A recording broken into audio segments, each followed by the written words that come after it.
Olá, eu sou Giovanni de Souza. Hoje são 10 de setembro de 2020, são 20 horas e 31 minutos. Lição 2, a expansão da igreja. Estamos estudando a classe dos adolescentes vencedores, história da igreja para adolescentes. Destaque: vão pelo mundo inteiro e anunciem o evangelho a todas as pessoas. Marcos capítulo 16, versículo 15. Isso foi uma ordem direta de Cristo, para que todos nós, cada um de nós, criança, adolescente, jovens, adultos, idosos, todos nós, fazer com que a igreja cresça, expandir. Essa é a lição de hoje, a expansão da igreja, ou seja, o crescimento da igreja. Fique aqui comigo que eu te darei alguns dados importantes sobre missões pelo mundo. Os vídeos aqui dos adolescentes saem sempre aos domingos, às 14h30.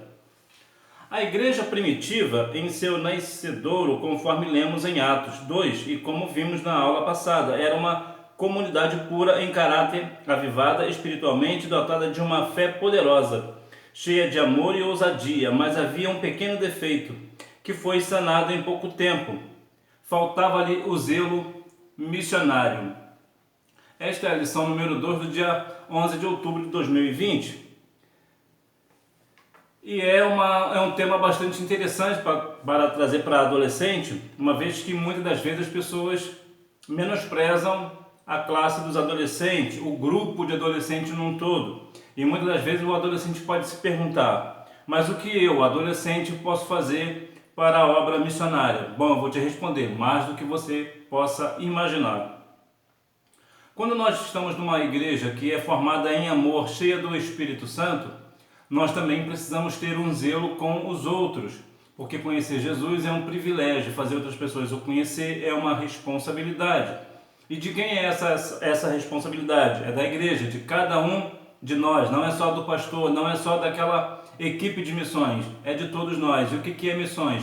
Missões quer dizer a sigla muitos irão, sendo sábios, obedecendo ao Espírito Santo.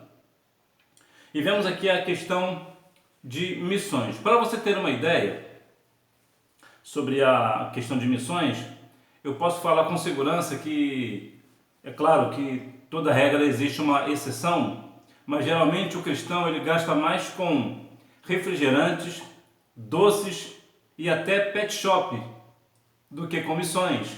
Para você ter uma ideia ainda maior, a igreja, num sentido geral, cada igreja, a cada R$1.000 arrecadados entre dízimos e ofertas, somente 50 centavos são destinados para a obra missionária. Isso é muito possível devido aos grandes salários dos pastores e também sobre a grande despesas que o templo tem, muitas das vezes uma despesa desnecessária. Nós, como igreja, você como igreja, nós precisamos cada dia mais ter mais responsabilidade nas questões que diz respeito a missões, destinar o dinheiro da igreja a missões e não questões internas. É necessário sim manter algum valor internamente, até para despesas necessárias como água, luz ou telefone, mas nós precisamos ter amor pelas almas, destinar uma boa parte da igreja para a obra missionária. A perseguição levou a igreja primitiva à obra missionária.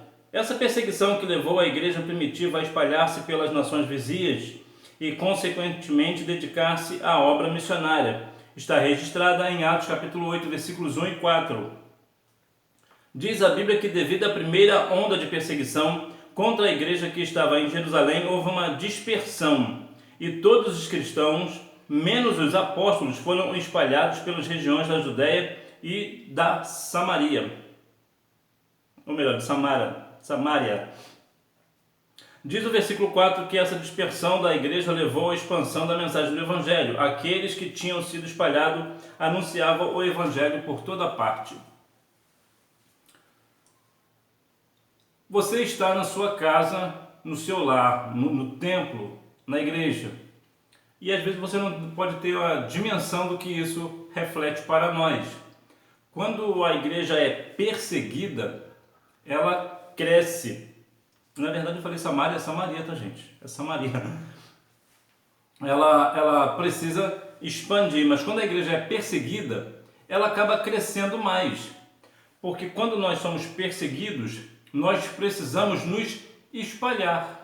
E foi exatamente isso que aconteceu com esta igreja. Ela espalhou, os seus membros foram cada um para um lado e foram crescendo, e foram crescendo.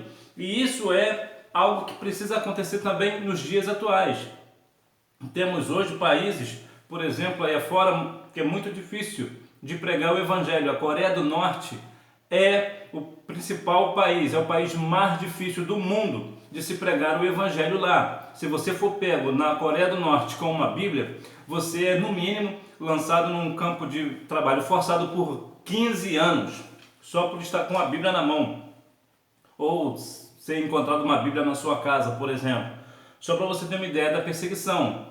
E existem números, pelo menos 300 mil pessoas cristãs na Coreia do Norte, mas que andam escondidos, porque se for aberto, muitas das vezes são mortos.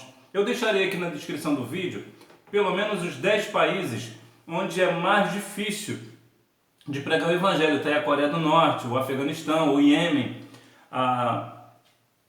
até mesmo a Índia. São países extremamente difíceis para se pregar o evangelho. E justamente por causa dessa dispersão acaba acontecendo esse evangelismo. O evangelho se espalha por Samaria. No capítulo 8 de Atos, vemos que a primeira cidade a ser alcançada pela mensagem do evangelho após a dispersão da igreja primitiva foi Samaria. Ali o diácono Filipe, que era cheio do Espírito Santo, foi usado poderosamente por Deus como evangelista, ganhando muitas vidas para Cristo. E você já ganhou alguma vida para Jesus? Se você já ganhou alguma vida para Jesus, deixa aí nos comentários que eu quero saber. Quando a gente pensa em ganhar almas para Jesus, muitas das vezes nós achamos que nós não temos condições. Deixa eu mais uma vez lhe falar que quem convence o mundo do pecado, da justiça e do juízo é o Espírito Santo, como diz João 16:8. O nosso trabalho é levar o Evangelho, é pregar o Evangelho, é falar a toda a criatura para que assim a igreja venha a crescer. O Evangelho chega a Damasco. Em Atos 9, 1, 2 e 10, vemos que o Evangelho já havia chegado a Damasco. Foi a caminho de Damasco que Saulo, grande perseguidor dos cristãos, teve um encontro com Jesus, que revolucionou sua vida. Já em Damasco, Saulo foi cuidado por Ananias. Mais à frente, encontramos o perseguidor sendo perseguido por causa da sua fé em Jesus. Saulo, ele era um homem muito dedicado à questão do judaísmo. E ele pensava que o cristianismo era algo que não era de Deus. Até que no caminho de Damasco ele se encontrou com o Senhor Jesus. E Jesus perguntou para ele: Saulo, Saulo, por que me persegues? Agora, observe bem que Jesus disse para ele porque Saulo perseguia Cristo. Mas Saulo não perseguia Cristo. Saulo perseguia a igreja de Cristo. E é por isso, porque a igreja de Cristo, como ela é de Cristo, aquele que persegue a igreja de Cristo está perseguindo a Cristo. Por isso que Jesus disse: Saulo, Saulo, por que me persegues? E vemos que Paulo ali foi transformado. Toda vez que nós encontramos verdadeiramente com o Senhor, nós somos transformados. E Saulo foi transformado. Há até uma confusão que se diz que depois que Saulo se encontrou com Jesus, ele teve o nome mudado para Paulo, o que não é verdade. Atos capítulo 13, versículo 9, vai dizer que Saulo também se chama Paulo. Ele tem os dois nomes. Então, Saulo e Paulo é a mesma pessoa. Jesus não mudou o nome dele, Deus também não mudou o nome de Saulo para Paulo. Mas ele foi um grande evangelista no Novo Testamento. Muitas pessoas acreditam até que Paulo, depois de Cristo, é o personagem principal do Novo Testamento. Inclusive, Paulo escreveu 13 cartas no Novo Testamento e é possível que também tenha escrito aos Hebreus. Em números de obra, de livros ou cartas, como você queira chamar, que no caso verdadeiramente é cartas, Paulo foi o que mais escreveu na Bíblia. Ninguém escreveu mais obras do que Paulo.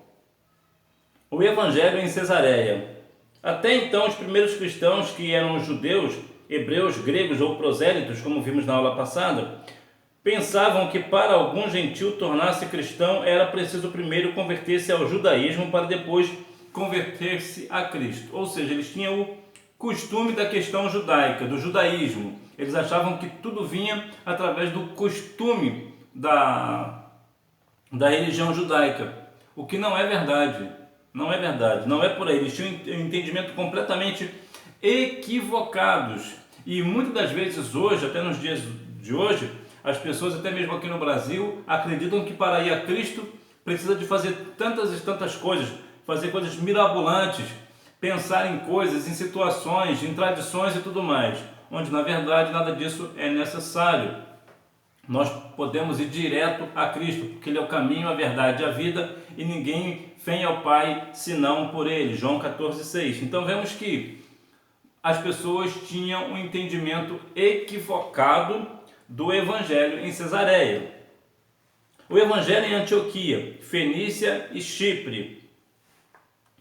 Em Atos 11:19, vemos os cristãos dispersos evangelizando os judeus da Antioquia, Fenícia e Chipre. A igreja de Antioquia cresceu tanto e, ao que indica, se tornou maior que a de Jerusalém. Foi lá que os crentes em Cristo foram chamados pela primeira vez de cristãos. Você pode ver isso em Atos capítulo 11, versículo 26. Foi a igreja de Antioquia a primeira a enviar oficialmente missionários. Se os primeiros missionários o foram forçosamente, devido à perseguição que lhes foi imposta, os de Antioquia foram enviados diretamente por orientação do Espírito Santo, após a igreja local orar sobre o assunto. Os primeiros missionários oficiais foram Saulo e Barnabé, que foram acompanhados por João Marcos, o qual escreveu o Evangelho de Marcos. Você viu que primeiro as pessoas oraram? A igreja orou sobre o assunto. Você viu que orar de trás para frente é raro? Sabe por quê? Porque é difícil, é raro a pessoa orar. Então vemos que quando a igreja vai tomar uma decisão, ela precisa estar em oração. Ela precisa ter uma vida de oração. Para que quando for tomar uma decisão, está direcionada pelo Espírito Santo, está direcionada por Deus para fazer algo. E aqui neste caso, houve uma certa diferença, porque aqui eles fizeram missões por amor. Eles pelo Espírito Santo, depois de orar, enviaram missionários de uma forma amorosa, diferente do que aconteceu anteriormente, como eu tinha falado, que eles foram por uma perseguição, eles viraram missionário porque foram perseguidos. Aqui não, aqui foi por amor. O exemplo do apóstolo. Paulo foi um dos maiores missionários da igreja primitiva. Suas 3 viagens de evangelização pelo Império Romano, relatadas no livro de Atos, são um registro poderoso da expansão do Evangelho de Cristo nas primeiras décadas da existência da igreja. Basta lembrar-se de que em pouco mais de 50 anos, a igreja primitiva se estabeleceu em quase todos os países do Império Romano, desde o rio Eufrates até o Tigre e desde o Mar Negro até o Nilo, no Egito. Essa é uma prova do que Deus pode fazer por meio de seus filhos, mesmo diante das mais intensas dificuldades. Quando eles se entregam à sua vontade e se dedicam à sua obra, Deus pode fazer o mesmo por meio de você hoje. Independente da situação que você passa hoje, ou que nós passamos hoje, o Senhor, Ele pode usar cada um de nós, desde que nós venhamos estar na sua vontade, estar de acordo com a vontade do Senhor, estar fazendo missões. E missões você pode fazer orando pelas pessoas que vão, você pode enviar de uma forma financeiramente, você pode orar por eles também. Então, que de uma forma ou de outra, importante que nós venhamos continuar fazendo missões. O cristianismo hoje é a maior religião do mundo, justamente por essa questão do evangelismo. Mas é um número que possivelmente pode ser mudado. O cristianismo pode não ser mais a maior religião do mundo em números de membros, pode ser ultrapassada, justamente porque a igreja se fechou a esta questão missionária. Muitas igrejas hoje, a grande massa esmagadora das igrejas, não se envolvem com missões, não querem nem saber deste negócio. E missões na igreja é como um oxigênio. Sem oxigênio, nós morremos. A igreja sem missões, ela está morta. Porque uma igreja que não está envolvida com missões, ela não respira, ela não tem o que falar. Vê que Marcos, capítulo 16, 15 e 16, disse: ide por todo mundo e pregai o evangelho a toda a criatura. E no meu nome expulsarão demônios, falarão novas línguas, imporão a mão sobre os enfermos e os curarão. Ora, se a igreja está indo fazendo missões, essas coisas acontecerão. Mas se ficar dentro de quatro paredes, como acontecerá? Porque, bem da verdade, muitas pessoas têm uma visão equivocada, dizendo, e muitas das vezes oram, para que Deus mande pessoas para o templo, para a igreja. Não, o Senhor não mandará ninguém para a igreja. É claro que outro caso é possível de Deus tocar no coração de alguém para alguém ir à igreja, uma pessoa não cristã.